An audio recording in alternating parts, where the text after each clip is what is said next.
Hi, everybody, and welcome to the Property AI Report.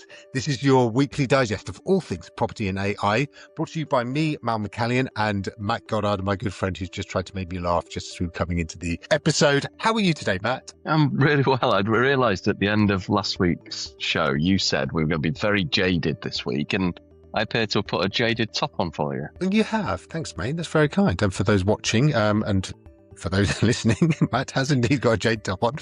Maybe but you yes, are we jaded. are here. A little bit jaded. It has to be said. So yeah, we launched my portal in beta on Tuesday night, which is very exciting. So we're getting feedback. We're making sure that a lot of the stuff that we've been building is being built out in public, and we just want to make sure that people are getting the portal that they want. So that's been very exciting and very involved. Lots of lack of sleep, but that's I have to admit, fine. Mal, when I was obviously really excited and kept saying, when's it going to launch, when's it going to launch, when's it going to launch? You kept saying, calm down. When I finally got a chance to use the voice mode, I was disappointed it wasn't your voice that I was interacting with. Maybe that's coming. That's a premium upgrade, actually. So we'll get to that later. I'll tell people how they can join that later. But anyway, enough about that. There is so much we have to talk about this week. So let us start with our property news. All right. Big news this week. It was kind of trailed back in October last year that Rightmove may be in for a very large court case. And that court case has went in on Wednesday. Yesterday, we're recording this on the 2nd of April, Thursday afternoon. And it's for 1.5 billion. So the story here is that some senior lawyers, one of whom is an ex-member of the Competition and Markets Authority, on behalf of estates and lettings agents across the country, have launched a class action case against Rightmove, alleging that it has been abusing its monopoly position to overcharge these agents over a considerable period of time. When it first broke in October, it was talking about $1 billion, and now it's actually up to 1.5 billion. So it suggests they think they have got even more of a case than they did back in October. And it's now, it's been filed, and now the formal battle commences. So Matt, I know you've been following this as well. What's your take? Well, it's, as you say, we've known it's coming, and it's not I don't think it's going to be the only one. There's part and parcel of it. It's an interesting story that's not just us in our microcosm of the industry. It obviously got carried by the BBC News as well, and a few other reputable sources. The share price took a hit, although I was just looking at it sort of rebounded. So it went from 426 almost immediately down to 398. But it's slowly getting back in there. I think the interesting part for me, and this is because we're sad, we were only talking about the class action lawsuits against Meta and YouTube last week on the pods, and yet here's Rightmove making sure it keeps up with the tech pods, isn't it? So maybe this is part of their tech play. Yeah, exactly. We're AI really, because look, we're getting sued as well. Exactly. Yeah, so I think. Yeah, if you look at the numbers are really interesting though, right? So I think that, so 1.5 billion, if you divide that by the say 20,000 branches that are across the UK, and that's about 75 grand each. All right. So if you are like a 5 branch firm, then that's quite a big chunk of change if they win. But, obviously was doing a bit digging in terms of what are the chances of this kind of succeeding and so on. And generally for sort of class action lawsuits like this, generally what happens is that they settle. Either it's kicked out or they settle, because, going all the way through it and the costs and all that sort of stuff is significant. It's going to be, so I don't think they would have put it in, and particularly not put it in at a 50% increase on what they originally talked about if they didn't think they got a really, really strong case. I know a lot of people in the industry who have been talking to these lawyers and their teams, and they seem very, very, really, really switched on and very much know what they're talking about, and obviously, very, very skilled in what they do. So I do think they're obviously going to really, really go for it. I think there's only a few hundred agents that have actually signed up positively, proactively, and said we want to be part of it. But I think there's a huge amount. I think you can very quickly just kind of search. It might be called Rightmove Claim or something.com. But yes, you can very quickly find it and go and kind of sign up to it if you're interested. But yes, I think it's going to be really interesting. As I say, when they do come to settle, generally speaking, it's sort of between 35 to 45% of what they actually initially asked for, generally, depending on the type of case it is. So, that's sort of the ballpark of what they may settle at. But then if they do settle, what does that mean for their ability to raise prices as aggressively as they have done in the future? So there's a lot riding on this. It's not just a kind of just a little bit of a let's see what we can get, and then let's see what we can get away with. It is actually, if they lose or if they have to settle, then what does that mean? And yeah, it's I think it's a real problem for them. Okay, so next up on our property news, we have a story about reviews. Okay, so this again is something actually quite not necessarily old school, but yeah, reviews have been around for a little while. Yeah, particularly I think sort of 20 onwards with social media, everyone was sort of looking at what they could do to kind of boost their SEO and stuff like that, and review sites, and that became a lot bigger.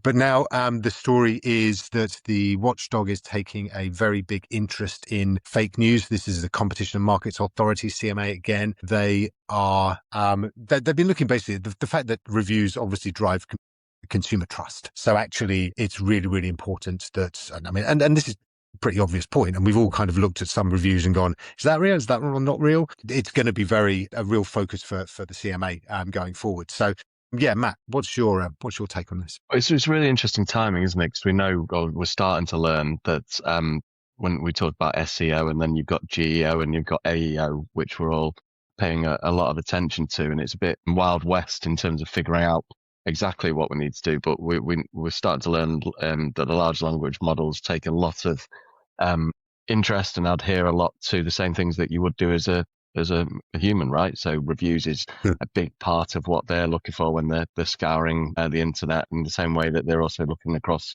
social media and such like. So the fact that this CMA is clamping down, I don't think it's related, but it's really good timing, because I think people will be even more focused on dodgy reviews than they have been previous. And you were given an example of a particular purple company with quite a lot of fake reviews when we were chatting off air. Yeah, so I remember, fake reviews. Allegedly, remember, that's the word. But yeah, I think it was back in 2016 or something when Purple Bricks went over to the States, and it was literally kind of on day 2 over in the States, they suddenly had like 10,000 reviews, and it was like, this doesn't smell right. So yeah, it was just a really interesting kind of moment. I think it was on Trustpilot or something like that, and then they got into kind of a bit of trouble where they had to, kind of said Trustpilot was looking into it and blah blah. And anyway, it was just all very it was unusual. That's the word I'm going to use.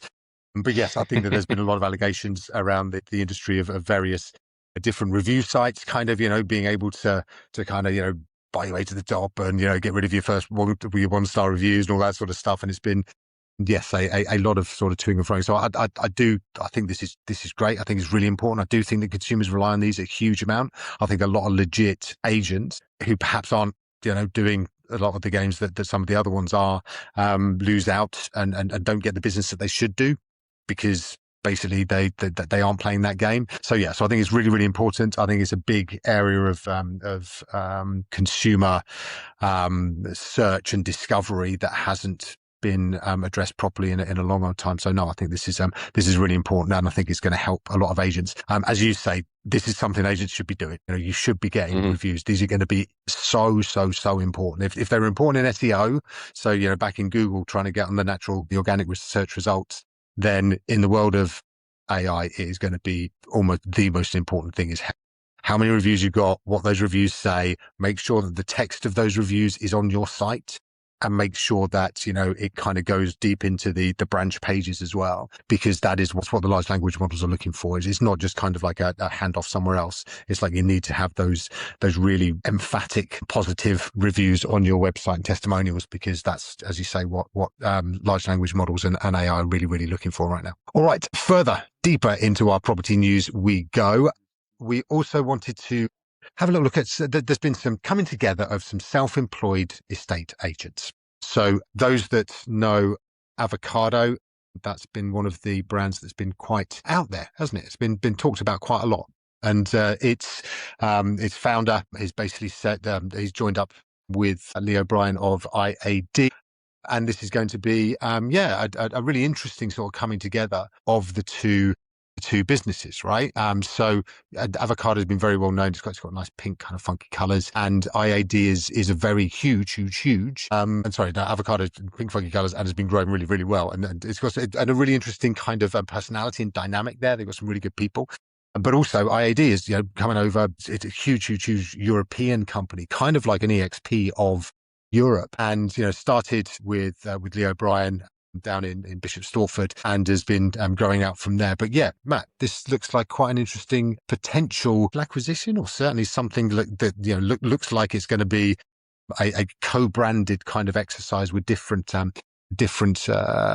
brands out there under the same umbrella. Further consolidation, isn't it? And then interesting to see that come together. You think about one of the big recent ones was Harding Green acquiring the London Broker, and so two brands that are going to remain, but sort of positioned differently as businesses in that instance. And the same here. So obviously IAD launched itself in the UK by acquiring David Lee, which is David Kirby and Lee O'Brien's business, say headquartered out of Bishop Stortford, which at the time had around about 47 self-employed brokers under that David Lee brand. Obviously, they rebranded as IAD as part of that acquisition, and now obviously encouraging it. I'm not sure, I can see in the article how many agents are part of Avocado, but as you say, Ian Macbeth's got quite a strong brand, and he's very heavy on social as well. So be interested to see where that goes forward. But it's still that consolidation, isn't it? And you've touched on before, people like EXP bringing co-branded businesses in where they've taken high street agencies and come in, and even I think it's Your Move has got some sort of co-branded stuff going on as well. So as those companies come together and engage and just see where that takes them forward, it might be referring back to one of the other stories. Is it a way of them trying to get the Rightmove fees down by having more of a buying power? Well, the Rightmove fees might be coming down basically because of the court case, but you never know.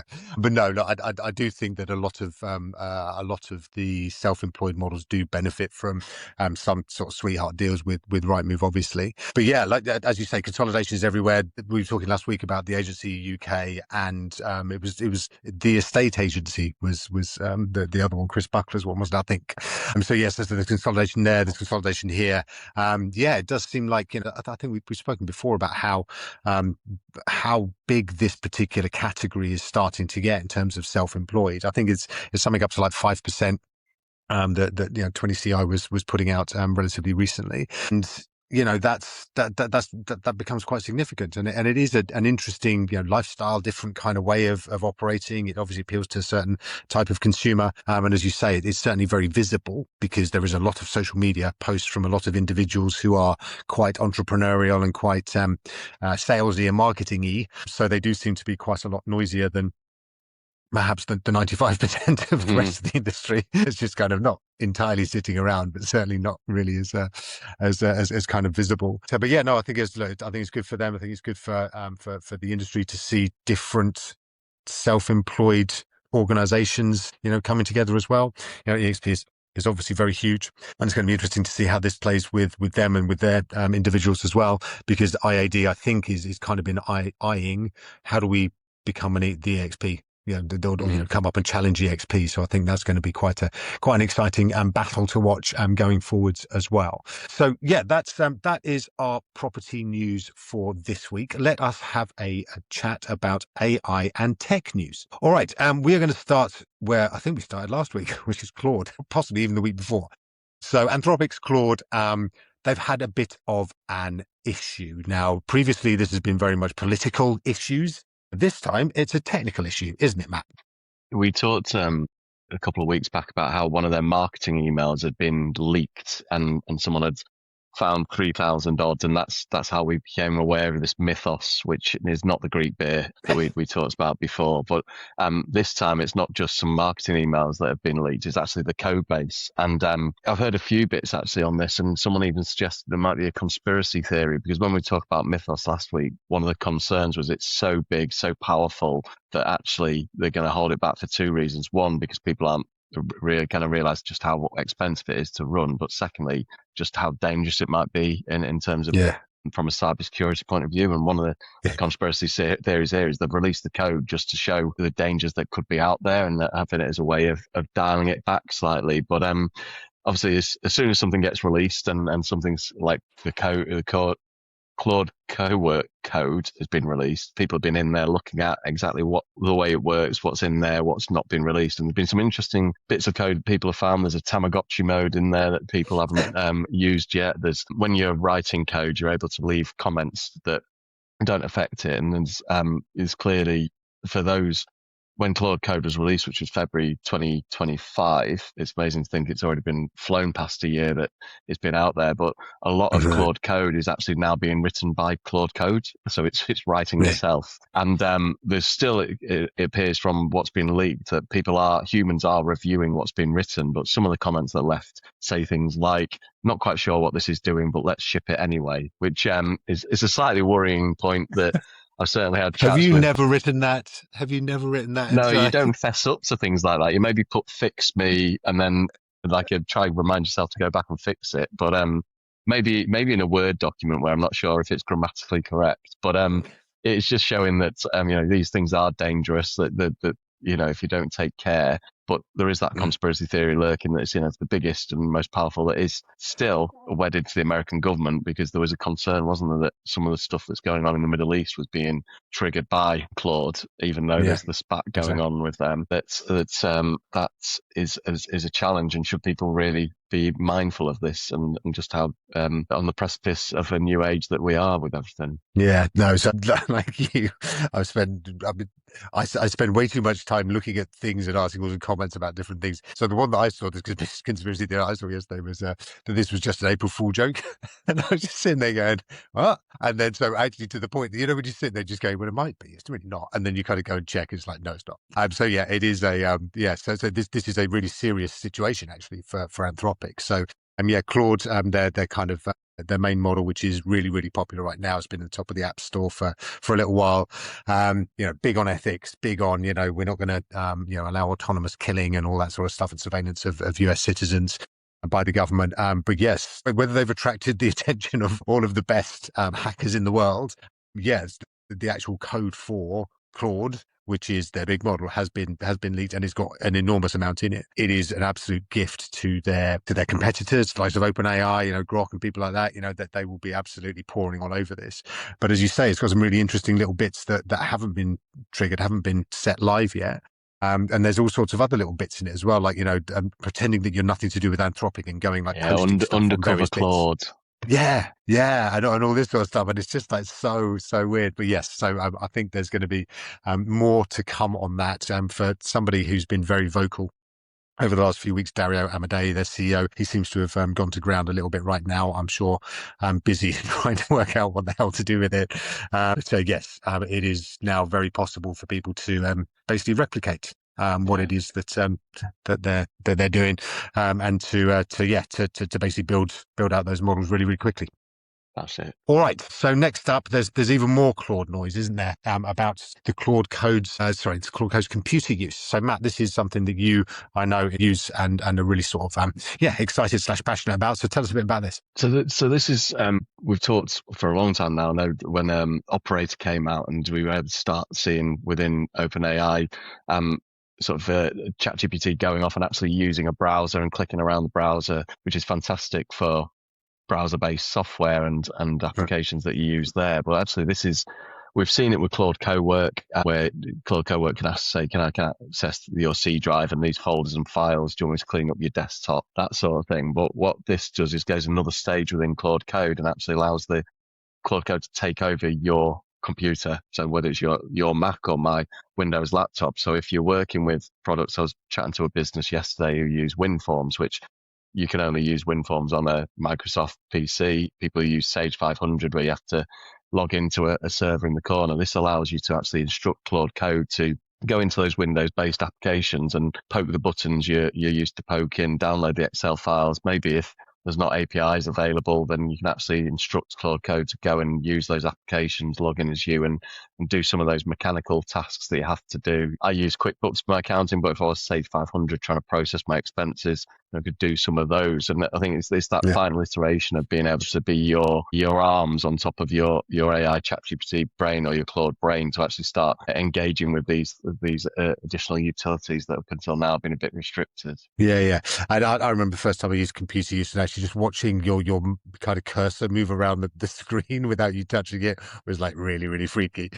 But yes, it's incredible what it can do now, and yeah, I think all of these things are worth having a look at because if you imagine that you can set something to go off and do all this sort of stuff and pick data and bring it back to you, and then actually then drop it into Claude or whatever, and do some analysis on it without you having to actually do anything, then there's some super power in there and a lot of productivity gains.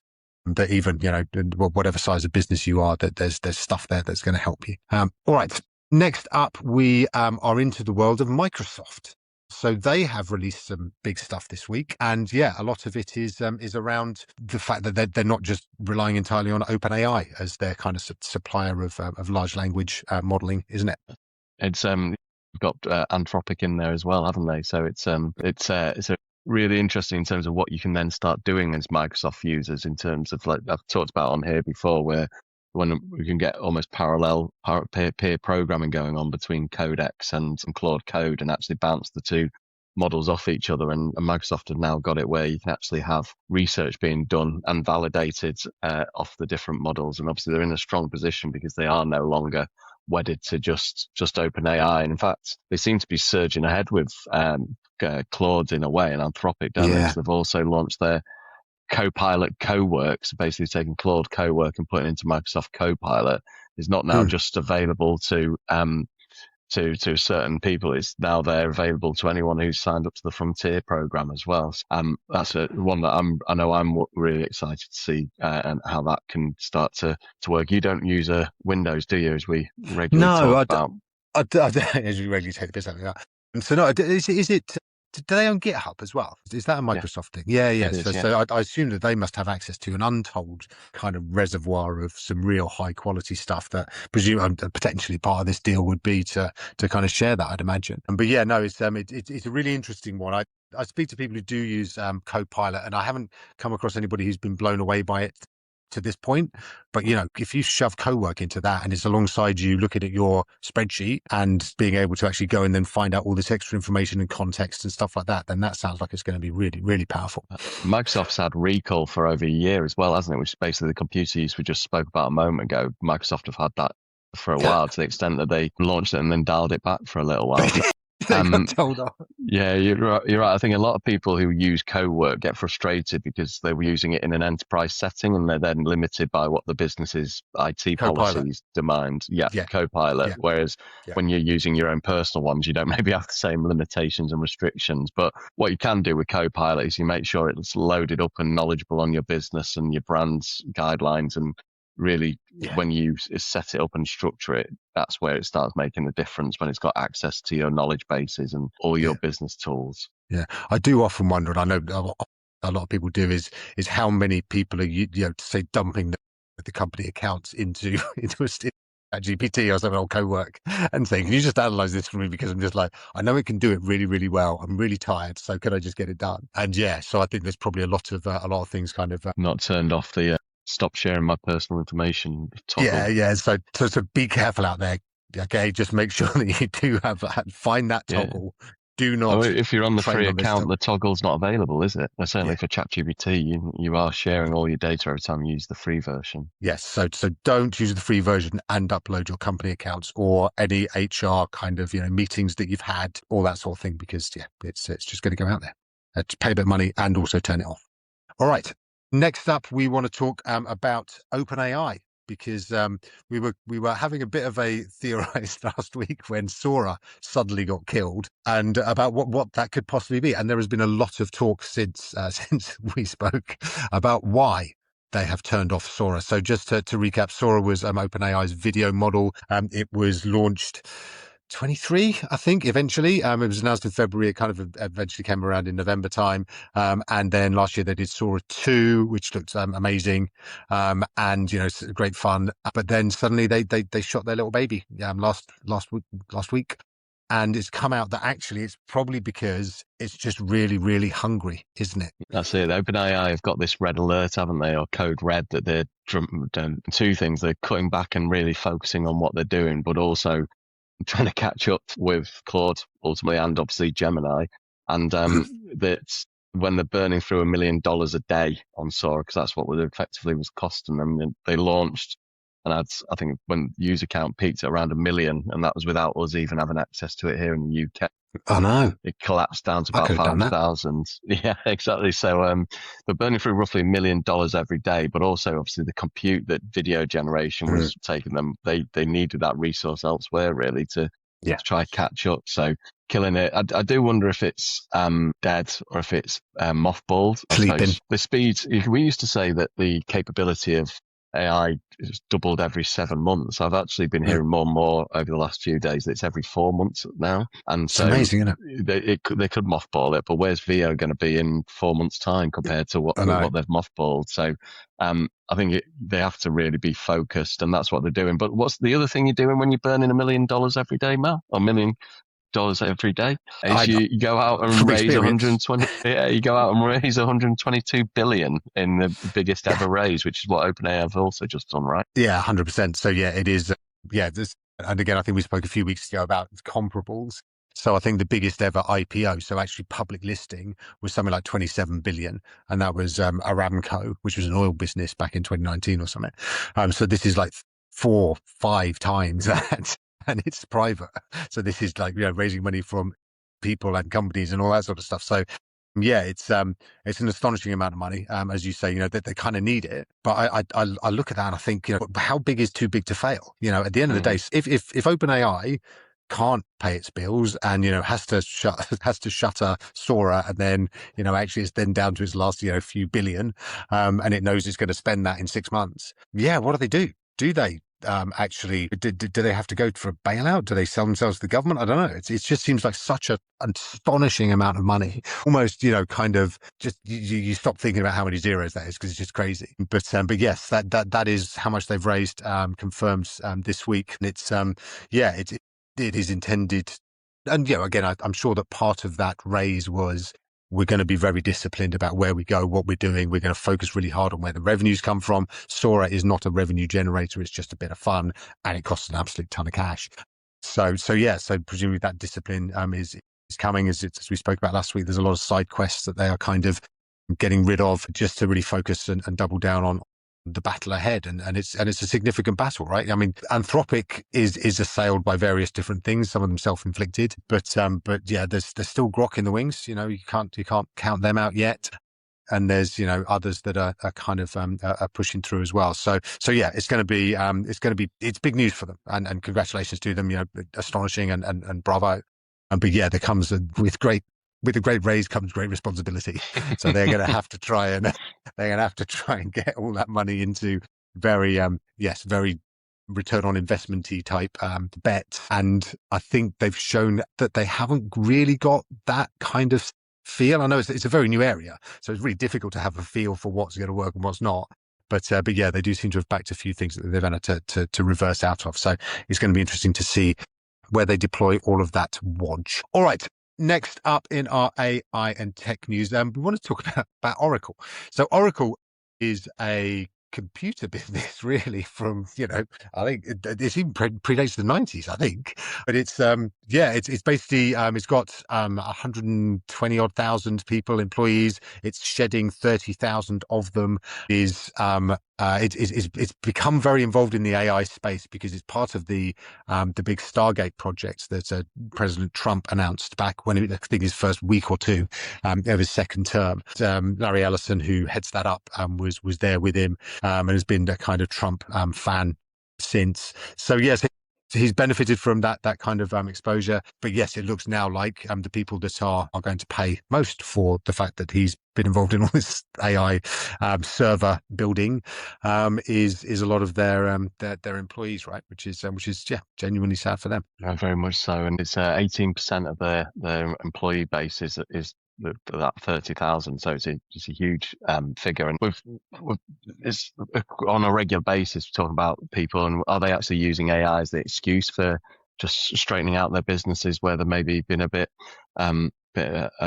overstaffed, Flabby. and yeah, exactly. I'm working through that, and as you say, Oracle had sort of gone quiet and then shot back into it as like almost the fourth cloud service provider as part of Yeah, everything nowhere. last year, and I think they were second or third for a while, so really surged there. But it's when it's a concern over there. They've got a government shut down, but this isn't just in America, is it? It's all over the world. The jobs are at risk. So very sad to see, but it seems to be that people are dressing them up as AI. And I know you were concerned that were they dabbling in areas they shouldn't be there as well. Yeah. So it's a sign of the times, absolutely, and also you flagged up my bad maths there because they've got 160 odd thousand, not 120 odd thousand employees, and they've shared 18% of them. But yeah, no, yes, I wonder and I worry. You know, obviously we work in AI quite a lot, and we see the power of it. And we see what you can do with all this stuff. And yes, I do think that it's going to take a while for most businesses to really kind of embrace it and deploy it. But yes, there will be a number of people who will, whose jobs will disappear, just as the internet got rid of a load of jobs, right? And just as the trains got rid of the navvies on the canals and all that sort of thing. So there's going to be changes. And there are going to be different things, as we repeat all the time. But it bears repetition again. If you're out there and you're a bit concerned, go start playing. Start playing around with AI. Don't put any company information into the free one. But go and play. Go and try and find some stuff out. If you can get Claude co-work, it's amazing, and it really will show you what is possible, because it will kind of work alongside you. It will go off and fetch information, and it is literally like a kind of an active sort of intern that's really, really amazing and can really help you. So go play. Go find out and teach yourself, educate yourself on what is possible within AI, because it's already phenomenal. As you said, it's doubling every 4 months or so. And I remember, I'm old enough to remember back in 2024 when everyone was worried about whether, the scaling laws were going down, and, actually AI was slowing down to a stop. And it's like, it's just gone crazy again. So no, it's there's a lot coming. And do obviously keep listening to us, because we'll help you out. It's Easter weekend as well, isn't it, Mal? And just we know from the Christmas period, that's when Claude Code and Claude Co-work really took a bit of a leap, where people had a chance to sit down and actually have a play. Do we mean people like you and me? Yeah. Use this long weekend, basically. Don't talk to your family. Don't do any of that. Yeah, forget the sun. Just sit inside in the dark for a long time. Go into the night. 3:00, and yes, just see what you can build. Honestly, it's hilarious. You can build all sorts of stuff. So even for for my portal, we've been building out like a marketing hub, where you can go on and you can kind of like get some co-branding stuff, and yeah, literally just kind of basically vibe coded it and got it up and running through OpenClaw, through email, and it's amazing, and it works really, really well, and everybody loves it. So yeah, it's literally, you can do things that you could not even imagine a few weeks ago you could possibly do, but it's just really good. So yes, so go play. But actually do talk to your family a little bit in between your sessions. You can just get your OpenClaw to talk to them. All right, that is almost the end of our AI and tech news. Just one very quick one on SpaceX. So SpaceX is filing for an IPO. So it's going to float. That is in June. So that is when Elon Musk will become the first trillionaire, we think. But yes, it's the first of a few this year, we think, Matt, don't we? Yeah, right in the middle of a major worldwide recession, courtesy of Donald Trump. Anyway, we're not moving into that sort of thing. We are going to finish off this week, because we're already on 35 minutes, on our tool of the week. All right, this week's tool of the week, Matt, it's a classic.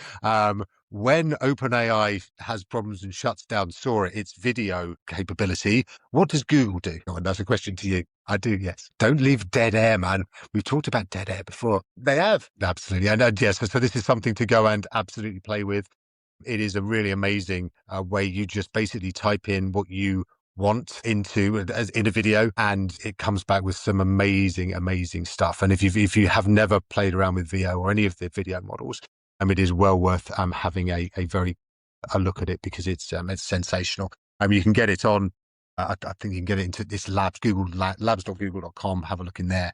But yes, it is. It will change your brain about what is possible from your brand point of view. So actually, what can you do advert-wise with your brand using VO3? 3.1 is just phenomenal.